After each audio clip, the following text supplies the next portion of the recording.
Magnetic effect of electric current का topic है और इसमें 20 क्वेश्चंस, मैं 20 क्वेश्चंस आपके लिए लेके आया हूँ। ये क्वेश्चन नंबर 1 है, इसका पहले अप्लाई करेंगे। क्वेश्चन मैं एक बार रीड भी कर देता हूँ। अ charge particle is moving in a cyclotron. What effect on the radius of path of this charged particle will occur when the frequency of the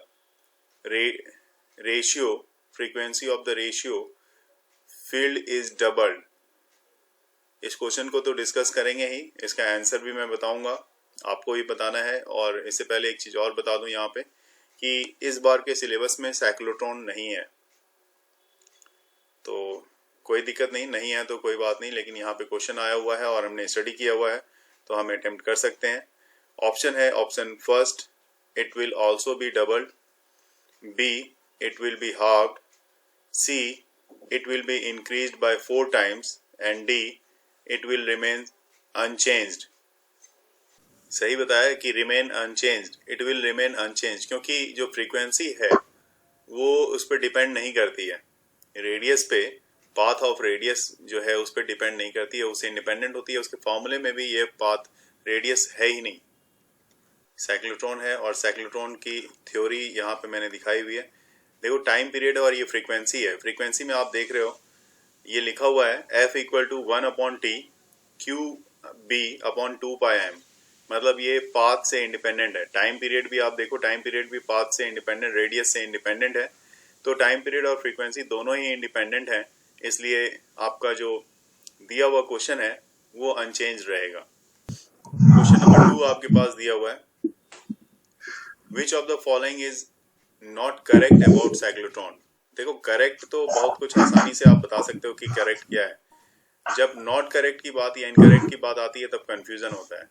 option A देखो, it is a machine to accelerate a charge particle और ions to high energy, तो ये तो correct है और इसके principal में भी आता है। ऑप्शन बी है, cyclotron uses both electric and magnetic field in combination to increase the energy of charge particle, तो ऑब्वियस सी बात है इसमें इलेक्ट्रिक और मैग्नेटिक फील्ड भी है। ऑप्शन सी जो है, the operation of cyclotron is based on the fact that the time for one revolution of an ion independent of the speed पे और radius of its orbit, speed और radius से independent होता है। तो अभी हमने देखा रेडियस से इंडिपेंडेंट था टाइम पीरियड इसका, और स्पीड भी उसमें नहीं थी। और डी ऑप्शन है, the charge particle and ions in a cyclotron can move on any arbitrary path, किसी भी आर्बिट्ररी पाथ पे ये मूव कर सकता है। बिल्कुल सही, ये वाला जवाब आपने दिया है, डी ऑप्शन इसका सही है कि charge particle and the ions in A cyclotron can move on any arbitrary path. ठीक है, तो सेकंड क्वेश्चन आपने देख लिया है। थर्ड क्वेश्चन की तरफ आते हैं।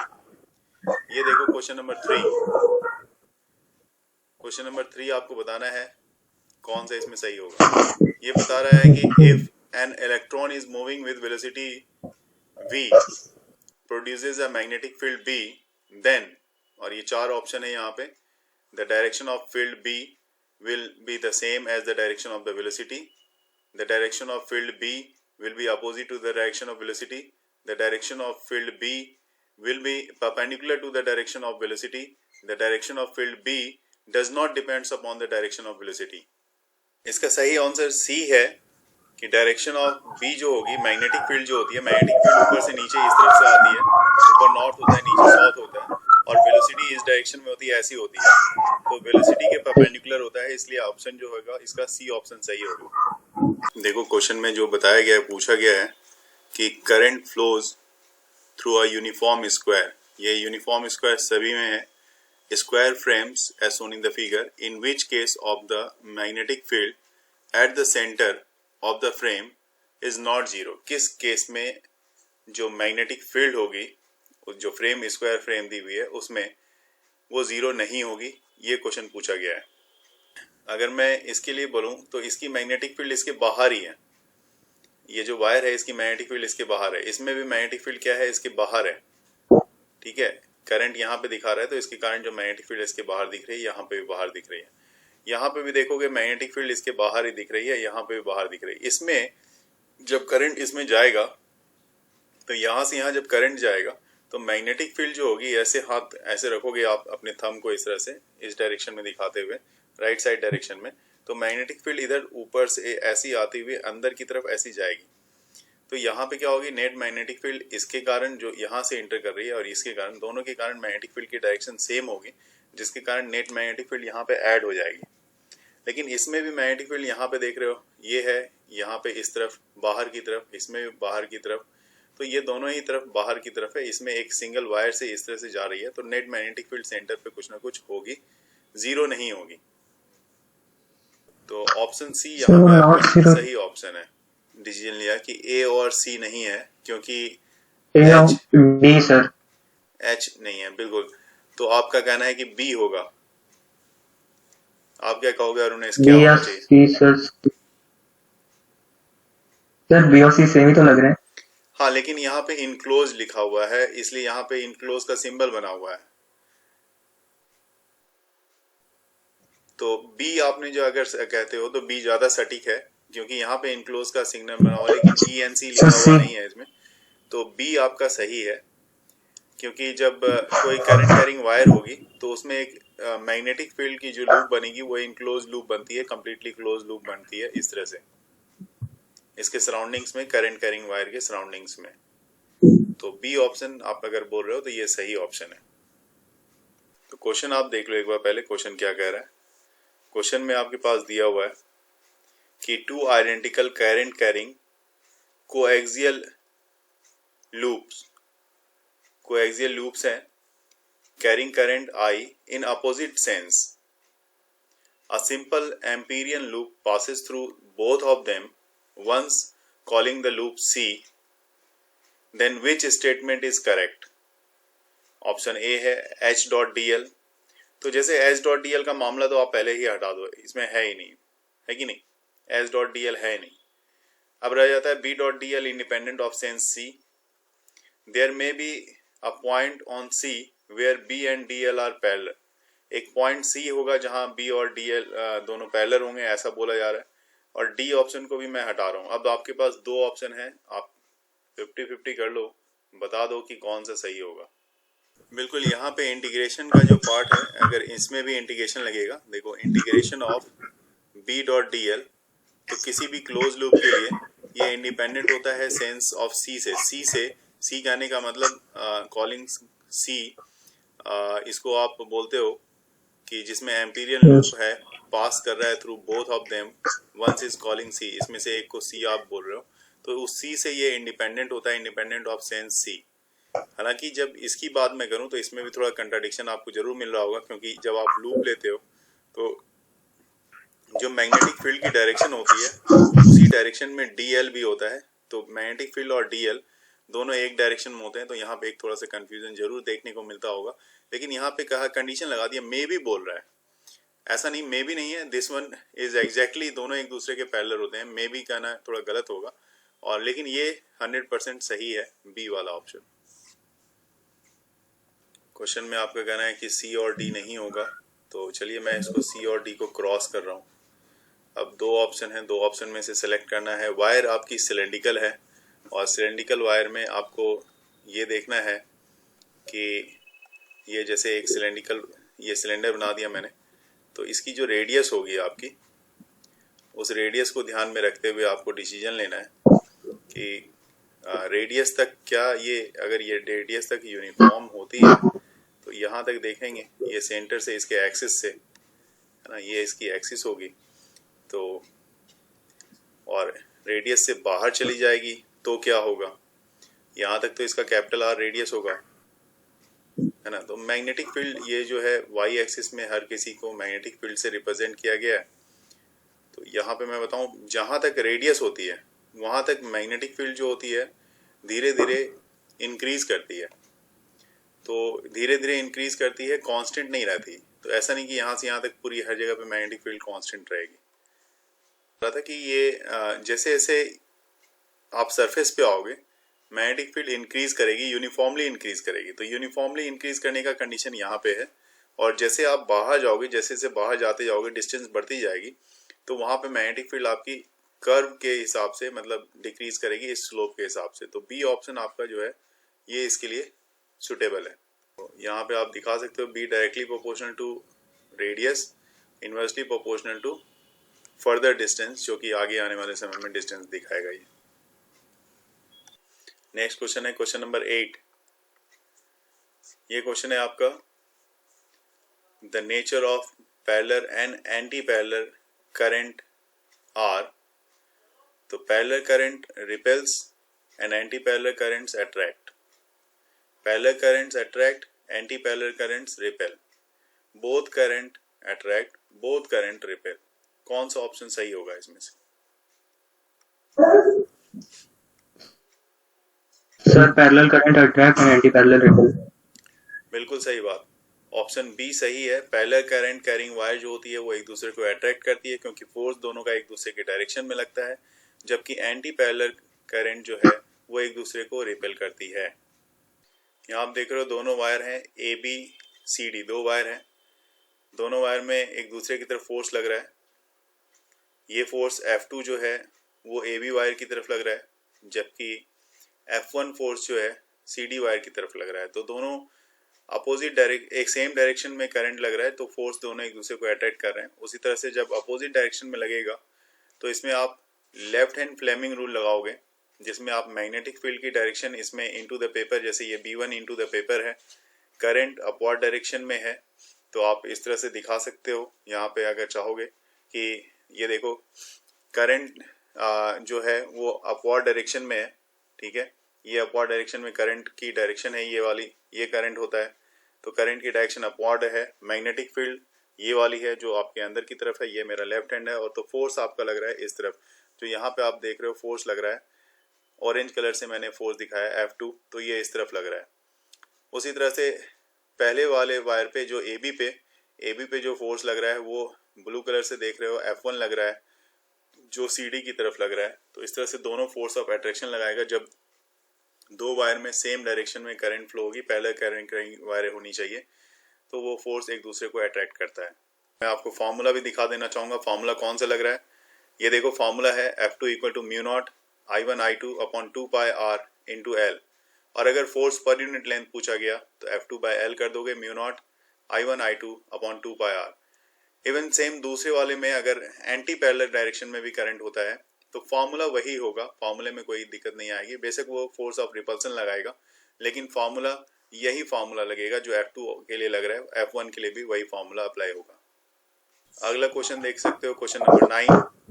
The magnetic moment of current I carrying a circular coil of radius R and number of turns N varies as magnetic moment of a current I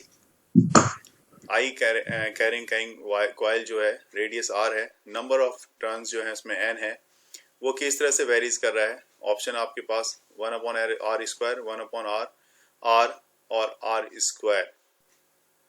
बिल्कुल सही है, यहाँ पे R स्क्वायर इसका ऑप्शन होगा, तो ये R स्क्वायर सही आंसर है आपके लिए, क्योंकि मैग्नेटिक मोमेंट जो होती है M से लिखते हैं मैग्नेटिक मोमेंट को, स्मॉल m से बहुत सारे बुक में लिखते हैं, वो होता है magnetic moment equal to NI into A, है ना। तो N तो नंबर ऑफ टर्न्स है, करंट भी आपके पास I है, और एरिया के लिए आप लिखोगे पाई इंटू R स्क्वायर। तो ये R स्क्वायर अगर स्मॉल r यूज कर रहे हो तो स्मॉल r लिख सकते हैं। तो पाई R स्क्वायर मतलब इससे साफ पता लगता है कि मैग्नेटिक मोमेंट जो है डायरेक्टली प्रोपोर्शनल है R स्क्वायर के। क्वेश्चन नंबर 10 आप यहाँ पे देख रहे हो, a short bar magnet has magnetic moment of 0.65 joule पर Tesla, then the magnitude and the direction of the magnetic field produced by magnet at a distance 8 centimeter from the center of the magnet on the axis is, अब ये आपको हो सकता है solve करना पड़े। Option आपके पास दी हुई है 2.5 into 10 power minus 4 Tesla along north south direction, 2.5 into 10 power minus 4 Tesla along south north direction, 4.5 into 10 power minus 4 Tesla along north-south direction, 4.5 into 10 power minus 4 Tesla along south-north direction. आपने एक तो बताया कि भाई 2.5 आ रहा है, तो दो ऑप्शन है आपके पास, ठीक है, तो Yes, ये sir. दो ऑप्शन तो नहीं होंगे। अब इसमें से डायरेक्शन एसएन बता रहे हो, तो ऑब्वियस सी बात है बी ऑप्शन सही होना चाहिए। म्यू नॉट, बताएं फिर से option formula. Mu naught 1.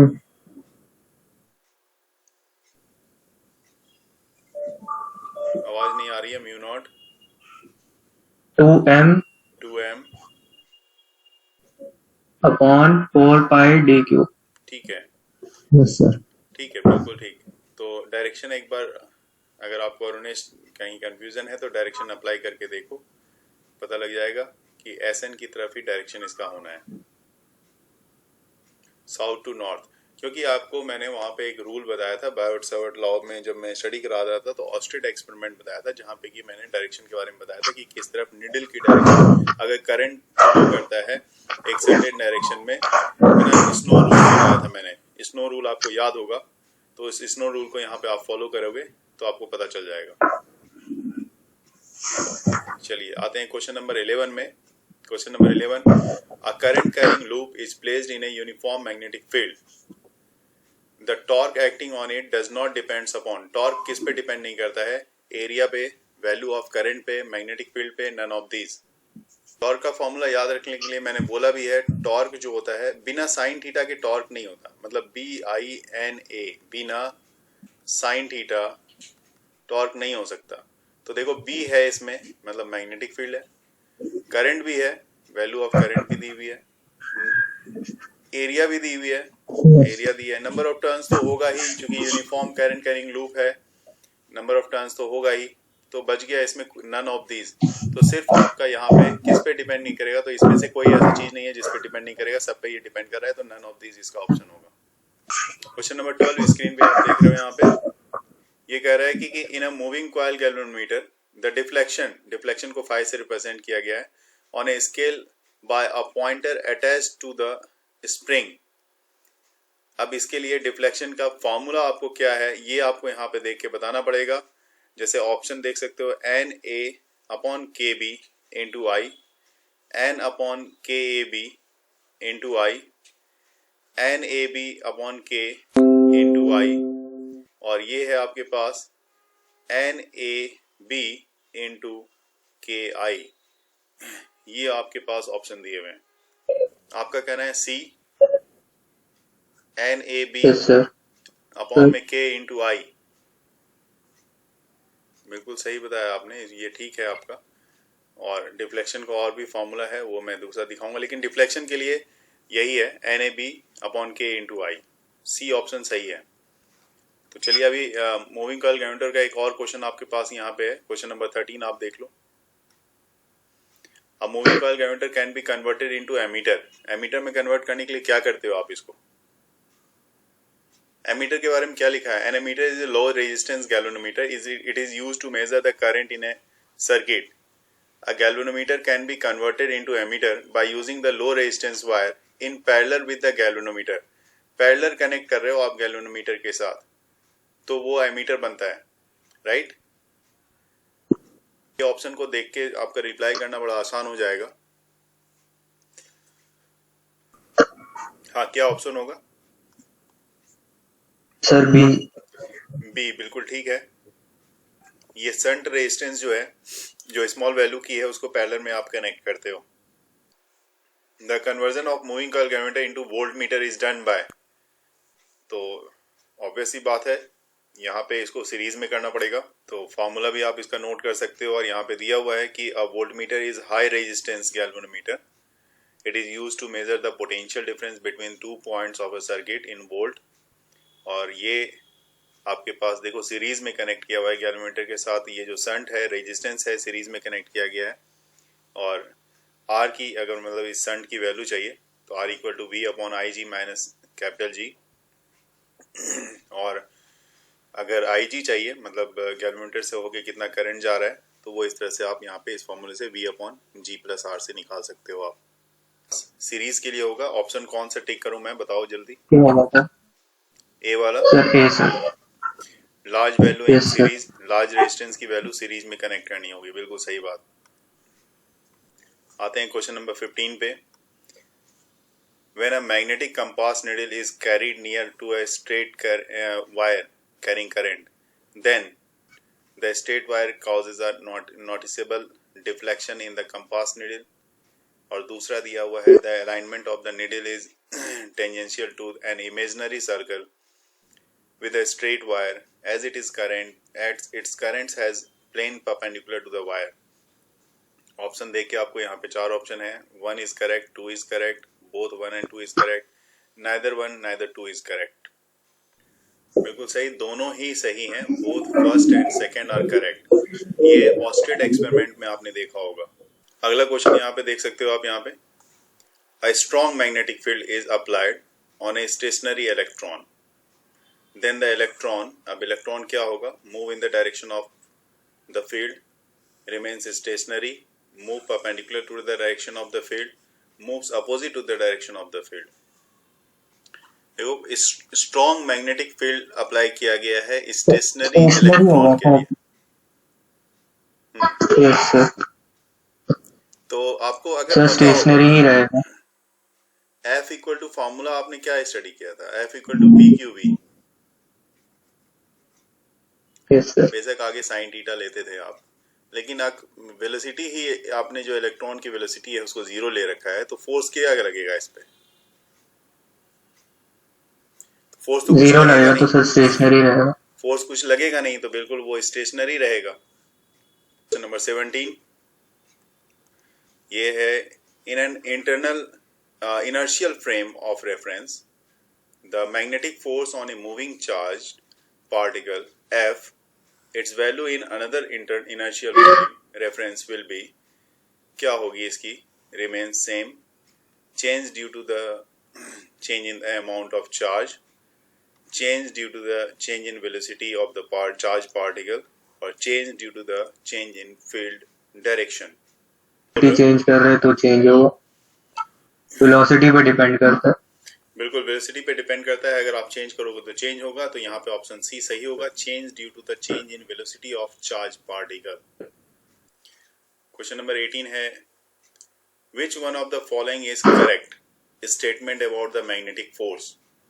Magnetic force always obeys Newton's third law, magnetic force do not obey Newton third law, for very high current magnetic force obeys Newton's third law, और inside low magnetic field magnetic force obeys Newton's third law. कौन सा option इसमें से सही है? ये question थोड़ा different है। देखो बिल्कुल इसके बारे में स्ट्रेट फॉरवर्ड में बता दूं कि मैग्नेटिक फोर्स जो है कभी भी ओबे नहीं करेगा न्यूटन्स थर्ड लॉ को। जब भी इस तरह के क्वेश्चन आए इसमें कंफ्यूजन नहीं होना है, कोई कंफ्यूजन है ही नहीं, क्योंकि मैग्नेटिक फोर्स है ये न्यूटन्स थर्ड लॉ को फॉलो नहीं करता है। A charged particle is moving in a circular path with velocity v in uniform magnetic field B. If the velocity of the charged particle is doubled and the strength of magnetic field is halved, then radius becomes, radius इसकी क्या हो जाएगी वो आपको बतानी है। बिल्कुल सही, ये 4 टाइम्स होगा जैसा आप बता रहे हो, और फॉर्मूला लगाया R equal to mv upon BQ। तो आप वेलोसिटी क्या बता रहे हो? वेलोसिटी ऑफ चार्ज पार्टिकल मतलब v2v हो जाएगा सर, डबल हो गया ना। हाँ, यस और सर। जो चार्ज है वो क्या हो गया? सर वो हाफ हो जाएगा, तो q/2 हो जाएगा, तो ये 2 ऊपर चला जाएगा तो 4 टाइम्स हो जाता है। सही है, बिल्कुल बी वाला ऑप्शन होगा इसका। और अब आज का लास्ट क्वेश्चन मैं ले रहा हूं यहाँ पे, क्वेश्चन नंबर 20 दिखा रहा हूं आपको। ये है to a particle having a ratio of their velocities 3:2. On entering the field, if they move in different circular path, then the ratio of radii of their path is, ratio बतानी है radii की। सही, इसमें same formula लगेगा R के equal to mv upon bq, और जब ratio करोगे तो रेशियो जैसे यहाँ पे आपने 3:2 लिया है, तो रेशियो वही 3/2 आएगा। हाँ बिल्कुल 3/2 का ही आएगा, सेम रेशियो आएगा, कोई दिक्कत नहीं आएगी। ठीक है, तो ये आपने आज अच्छे से ये क्वेश्चंस किया, 20 क्वेश्चंस, और ये क्वेश्चंस मैं आपको शेयर भी कर रहा हूँ, एक बार रिवीजन में रखोगे। नेक्स्ट क्लास में हम लोग yes, दूसरे चैप्टर को उठाएंगे, और दूसरे चैप्टर को उठा के मैं आपसे रिवीजन कराऊंगा। आप खुद ही बता दोगे जो चैप्टर आप रिवीजन करना चाहते हो, जो आपको वीक लगता है, मैं उसी चैप्टर को आपके लिए लेके आऊंगा।